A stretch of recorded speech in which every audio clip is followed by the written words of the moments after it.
Well, hello, and welcome back to another episode of Let's Talk Change. Okay, so I've received several questions around the topic of personas. Everything from how do we think about personas? How do we divide up our organization? What about use cases and scenarios? What's the difference? So I wanted to focus today's session around tips for getting started with user personas in your organization. Okay, so what I'd like to do is start with a role pyramid. This is my definition of how I think about stacking and building the different personas and different roles that you have within your organization. So at the bottom of this pyramid, we have what I call user stories or universal ways of working. These are ways that every single person in your organization can relate to because honestly, sometimes you're going through a change that's simply universal that can apply to everyone. As an example, let's say you're changing your expense report tool, the way everyone files expenses, right? That's not going to change based on what someone's role is in your organization. So in that case, you may stop right here and you may say, great, okay, the universal way of working in this case is filing an expense report. So I like to think about the user story as a personal productivity aspect of someone's job. Again, that universal way of working that can apply to just about everyone in your organization. Now, the next layer up is where we talk about personas. Personas are roles or groups of people in your organization that have common characteristics. So it could be someone in your sales organization or road warriors, right? People that travel a lot, your executive admins. They're roles or groups of people that really are defined by common characteristics. So in this example, I give the role of a sales rep, right? They typically travel a lot, maybe not right now, but they travel a lot, right? They're accountable for bringing in new sales and revenue, working on customer relationships and renewals. So you can really build characteristics around that specific role within your organization. So that's where personas come in. It's kind of that second layer as you're building your role pyramid. The next layer up are scenarios. Now, a scenario is really an end-to-end narrative, right? Think about an act within a play, right? There's a, start, beginning, middle, end, right? It kind of goes from end to end, and it really defines a specific workflow. So in this case, if we follow along with the sales rep theme, let's say Joan is one of your sales reps, right? And Joan is now looking to expand into the healthcare market or healthcare vertical. So what does she need to do? She needs to start building that relationship. She's going to research companies within that industry. She's going to reach out to those executives and start building trust. She's going to be doing some live demonstrations to demo her product. She's going to work to close the sale, right? So you can kind of think of that end-to-end scenario that needs to play out. And then all the way at the top of the pyramid, we have use cases. These are very specific attributes or activities that fall within a given scenario. So if we, again, follow through on that same role that we talked about of sales rep, and here's Joan. Well, in order for Joan to play out that scenario, she first needs to research those healthcare companies. She needs to email or contact the business decision makers. She needs to schedule a call. She needs to follow up with some live demonstrations. She then needs to draft a proposal. So depending on the change that you're going through in an organization, it may apply to one of those activities within that scenario. So a use case is very small. A lot of times I see organizations starting with use cases, and I almost think they're limiting themselves too much in certain situations because sometimes, if you're thinking of a broader scenario and you're only covering one activity within that scenario, you're really limiting yourself to the broader spectrum of the change that you're going through. So I like to start with a user story and then say, great, within this user story, are there certain personas that are affected by it? Or do we stop at the user story? Is it universally applicable to everyone? And if not, what is that user persona? What are those groups of people that are impacted? And then in what scenarios does that change play out for them? And then how is that change impacted by certain activities that they do? So you can kind of see we start big and get smaller and smaller as we grow. Now, the really cool thing about this pyramid is that the bottom two layers, right, the user story and personas, they are what I consider change agnostic, meaning that no matter what type of change you're going through, process change, technology change, operational change, the user story and the personas should not change. Meaning that if you have a definition of your sales rep or road warrior or executive admins, they are who they are. Depending on, what change you're going through, those characteristics are not going to change for that user group or user personas.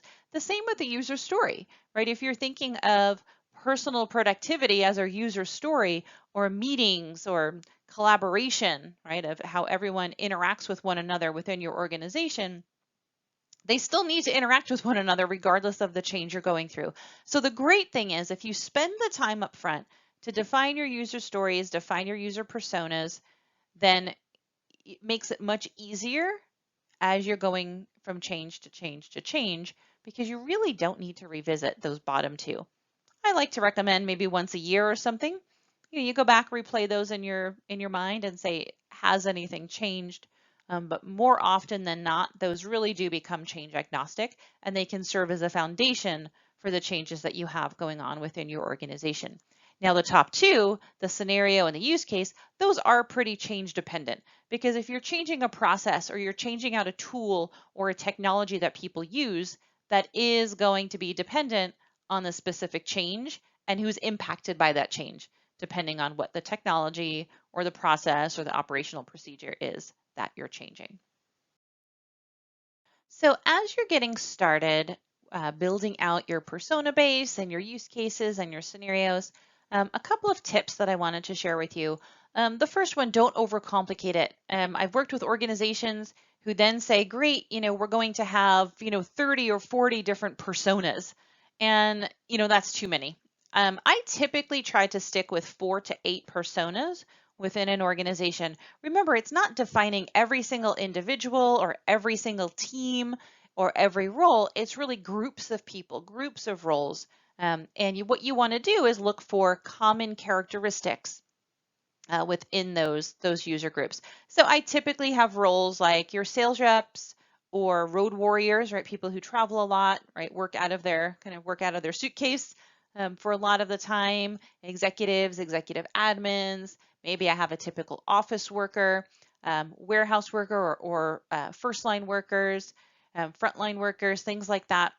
So I try to group people together that have common characteristics. So one of the ways I might start is thinking about some of those key roles. Maybe you outline some of the roles that you have in an organization, and then start defining, like, what are the characteristics that define these specific roles? And then you'll probably start seeing similarities across different user groups and different role bases that you can combine together. So the next thing, I mentioned this already, personas and those user stories, they're repeatable and adaptable. So don't think that you have to go through this entire persona exercise every single time you're going through a new change, right? Personas are personas, right? If I'm a program manager, regardless of whether you're rolling out a new technology or changing a process or a new operating procedure, guess what? I'm still a program manager, and my attributes, my characteristics are going to stay the same. So as I mentioned, you go through this exercise once and you can then leverage those personas and user stories as you go through multiple changes throughout the year within your organization. And getting too granular can actually hurt your success. And I want to give you an example of this. An organization that I worked for a couple of years ago, they rolled out a technology that could do a lot of things. It could chat, and it was a meetings tool, and it was a callings tool. It can do all these different things. It was really a collaboration and communication platform that can connect the users with their peers and with their customers. But they focused way deep on one specific user use case and activity, which was chat. And they said, hey, because it was the easiest way to get started, right? So they said, great, this is our chat tool and you can chat and it's great, with one click, you can start a conversation with someone. And what they ended up finding a few months later was that no one was using the meetings capability or the callings capability. They were really just using it for chat. And when we reached out and asked people why, they said, well, that's all I thought it could do, right? Because they were so focused on that one little tiny activity versus thinking more broad. So as you're building out that pyramid, remember that use case, it's right at the top. I think use cases can help bring a point home, but you really don't want to start there because sometimes that can really just have the counter effect that you're going for. So as you're building out your user stories and personas and scenarios, I like to kind of go through, we're all familiar with the 5 W's and the H, right? The who, what, when, where, why, and how questions. Ask yourself all of those questions, right? Who is impacted by this change? What are the characteristics? What is the change? What kind of issues are they experiencing today? Or how will this change help them from a process or functionality standpoint?